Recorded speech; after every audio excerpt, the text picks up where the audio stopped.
debat publik Pilkada DKI putaran kedua, langsung dari Hotel Bidakara Grand Pancoran. Kita sambut moderator malam ini, Ira Kusno.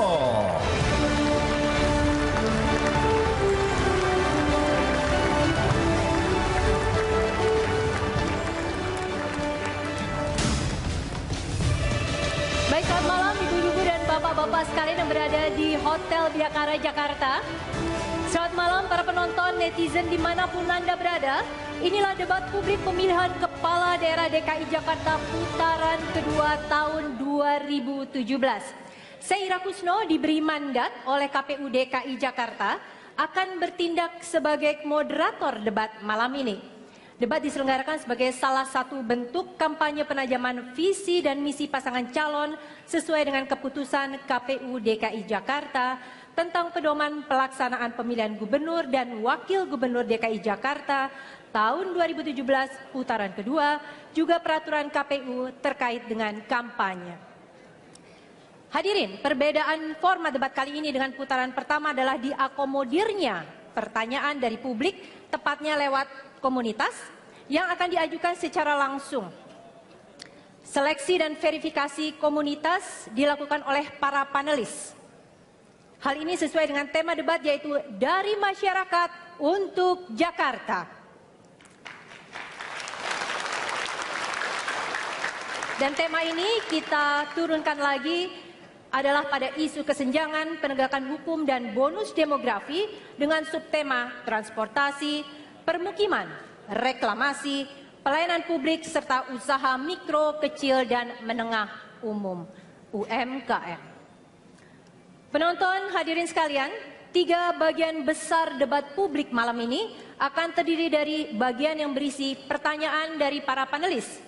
Kemudian pertanyaan dari publik atau komunitas sudah siap di sini. Dan dilanjutkan dengan pertanyaan antar paslon. Baiklah, bapak-bapak dan ibu-ibu sekalian, kita panggilkan bintang kita malam ini, pasangan calon gubernur dan wakil gubernur DKI Jakarta periode 5 tahun mendatang. Pertama saya akan panggilkan paslon nomor urut 2 Basuki Cahayapurnama dan Jarod Saiful Hidayat. Selanjutnya adalah paslon nomor urut 3 Anies Rashid Baswedan dan Sandiaga Salahuddin Uno. Hadirin, kita sambut paslon nomor urut 2 dan nomor urut 3.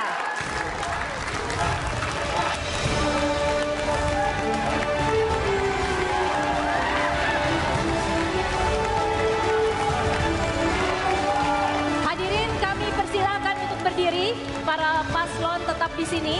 Saya sebenarnya ingin salaman, tapi saya sudah janji sama KPUD nggak boleh salaman. Kalaupun salaman nanti terpaksa saya tidak akan cerita apa yang saya rasakan. Jadi kita akan menyanyikan lagu Indonesia Raya. Saya minta hadirin untuk berdiri.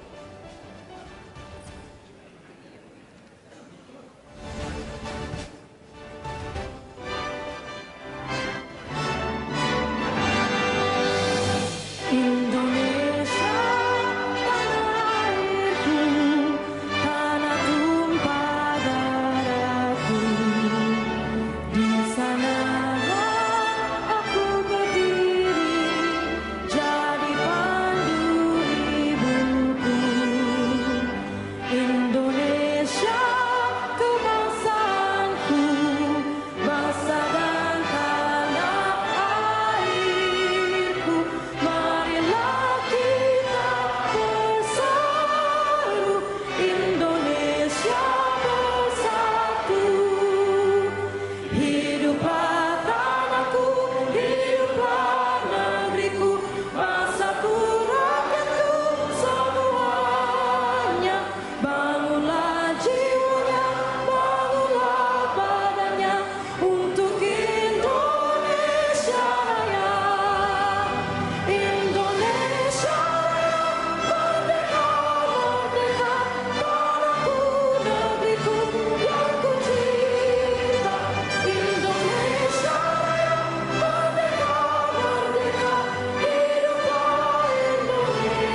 Hadirin dipersilakan duduk kembali. Terima kasih Sean yang sudah memandu kita. Untuk para paslon bisa menempati tempatnya masing-masing. Ya, baiklah hadirin dan para paslon, kini kita akan segera masuk pada acara inti. Dan inilah debat publik pemilihan Kepala Daerah DKI Jakarta putaran kedua tahun 2017 dari masyarakat untuk Jakarta.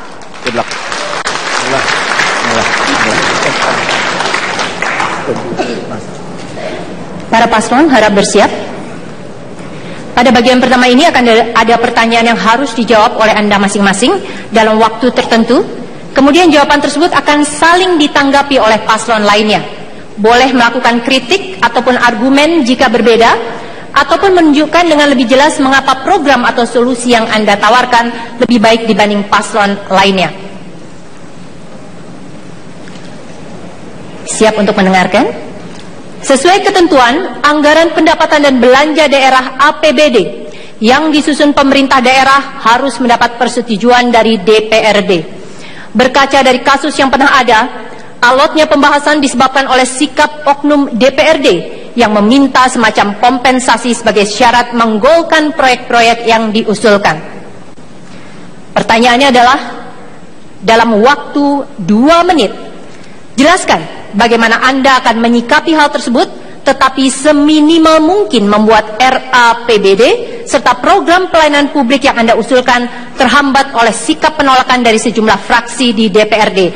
Paslon 2 terlebih dahulu. Paslon 2 terlebih dahulu, waktunya adalah 2 menit. Silakan.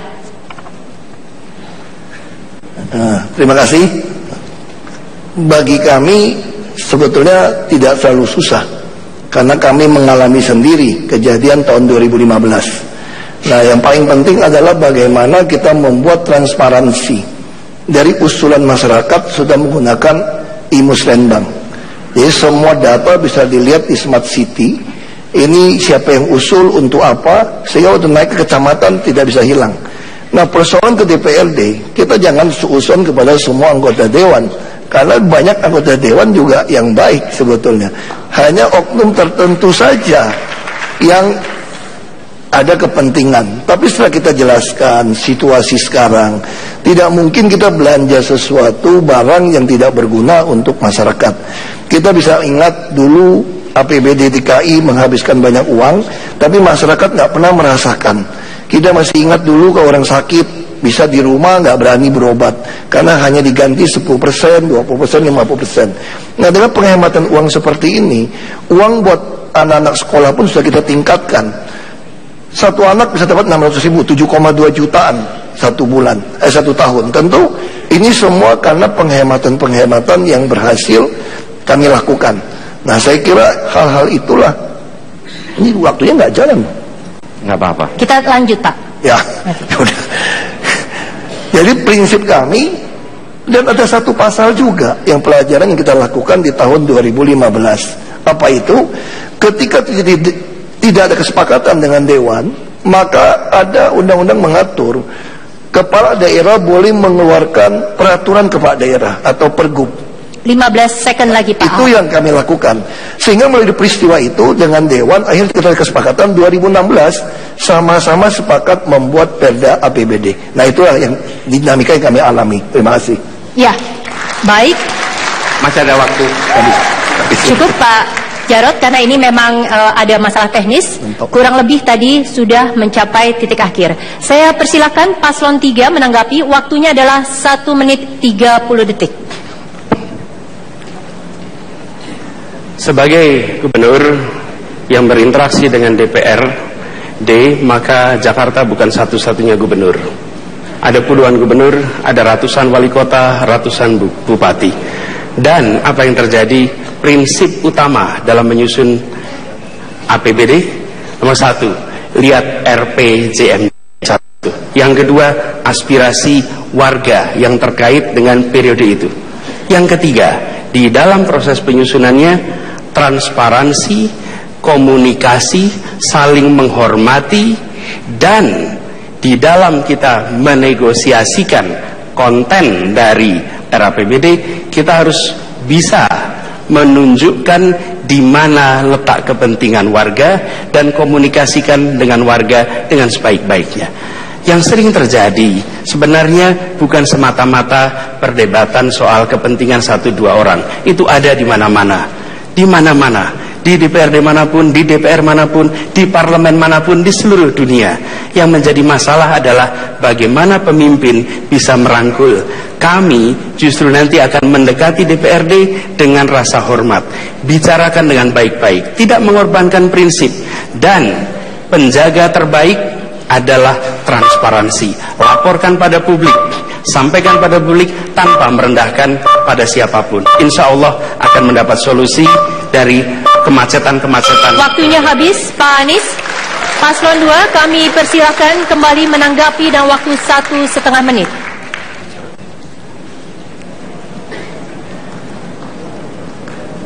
Kita sudah sepakati bersama bahwa sistem penganggaran kita itu harus transparan dengan menggunakan teknologi elektronik.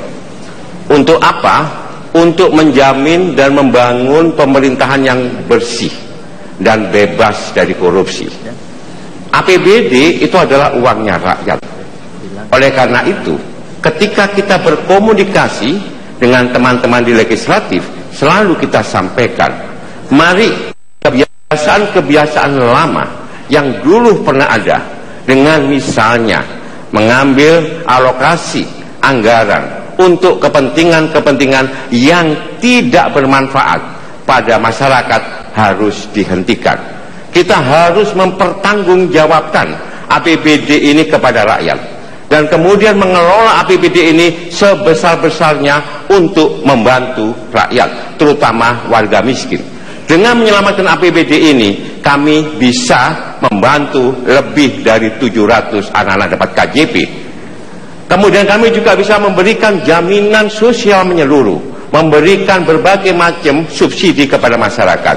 Artinya apa? Artinya APBD harus diselamatkan. Di samping itu, infrastruktur juga kita bangun dengan baik. Perubahan sudah kita letakkan dan sebentar lagi akan kita selesaikan dengan baik. Terima kasih. Ya, kita boleh tepuk tangan untuk kedua paslon.